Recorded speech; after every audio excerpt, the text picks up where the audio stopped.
وقت نشون میده. اگه تک کوتیشن ندارم بخوام دابل کوتیشن بزنم باید چی استفاده کنم؟ بک اسلش. پس اینم در مورد استرینگ‌ها بود و پرونده استرینگ‌ها رو الان با هم در واقع بستیم. این سوال مسئله بعدی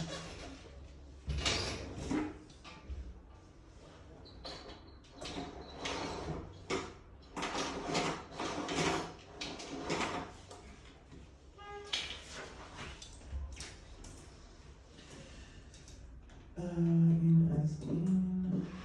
خب یه مسئله دیگه هم بگم در مورد استرینگ ها. یعنی می‌نویسیم چی؟ یه متن طولانی می‌نویسیم مثلا اینجا. Hello everyone, here is taking not class today.